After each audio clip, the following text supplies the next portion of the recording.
James Renacci is an Ohio Republican who was part of the Big Six who drafted this tax plan. Welcome, sir. Good afternoon, Carol. How are you?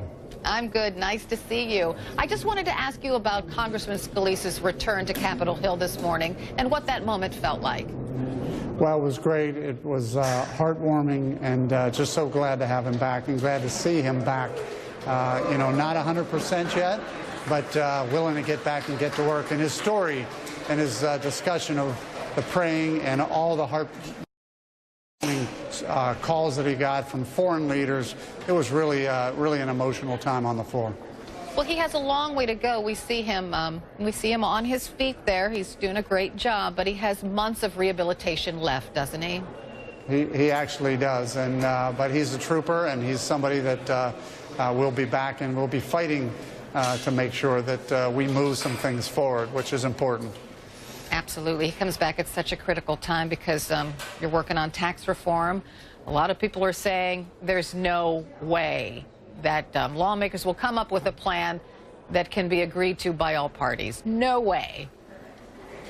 Well, it's interesting because the framework is something that all parties have agreed to in many ways. I was at the White House this past week with Republican members and Democrat members talking about the actual framework, about how we have to grow the economy, how we have to make sure we allow middle-class Americans to have more take-home pay, and at the same time how we have to drop corporate tax rates because we can't compete in the worldwide market anymore.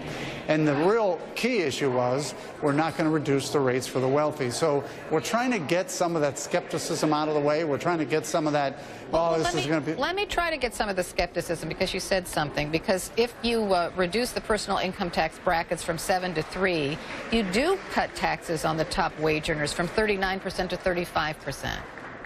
Well, what you probably haven't heard is we're leaving things open to keep the 39% bracket potentially in. There's still a lot of talk about that because we want to make sure that nobody can say this is a tax cut for the wealthy. In the end... Well, here's the thing. I just want to ask you about the specifics as we know them. The alternative minimum tax, wealthy Americans pay that tax. If that's eliminated, that would certainly benefit them. The estate tax, not many people have gigantic estates worth millions and millions of dollars. If you eliminate the estate tax, those are the people that it's going to help. Very wealthy Americans with huge estates. You cut the corporate tax rate to 20% from 35%. That also benefits wealthy business owners. So a lot of people are looking at this and saying, I'm a middle-class person. What's in it for me? Well, let's go through your list. When it comes to corporations today, we're paying the highest tax rate. Corporations are going overseas. They're taking their employees overseas. We have to be competitive worldwide. We have to drop the corporate tax rate, which, if you drop the corporate tax rate, there's more money in the corporations for pay. When you look at what economists say, reducing today the corporate tax rate is hurting pay, and it's hurting middle-class wages. So we have to be able to ensure that corporations not only are staying here, but aren't you trusting corporations to be good citizens? Let's say you drop their tax rate. I mean, what's the guarantee that they'll play ball? Well, Carol, the alternative is they go overseas and don't play ball, which is even worse. We can't continue to have corporations leaving because our tax rate's the highest in the world. So that's a real key issue.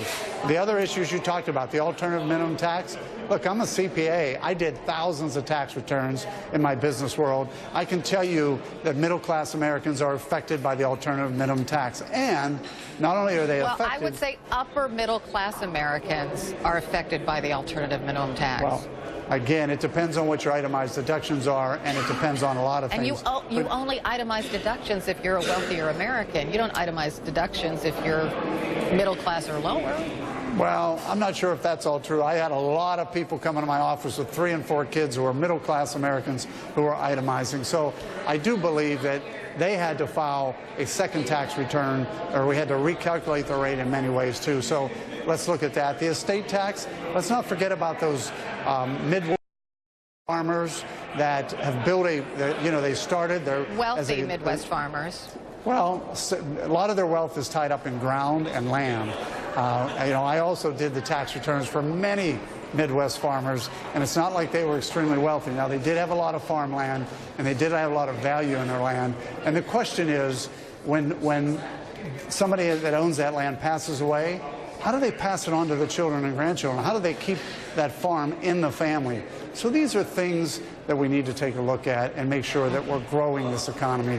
And I realize that no matter what we do, you're going to have people that will say, well, we're going to hurt this or we're going to change this. In the end, the framework is this. We have to make sure businesses stay here and prosper and add employees. And at the other side of it, we have to make sure that middle-class Americans have more take-home pay. That's the framework. Now, we're going to continue to attempt to do that. We'll be watching. Thank you so much for joining me, Congressman Renacci. I do appreciate it. Thank you, Carol.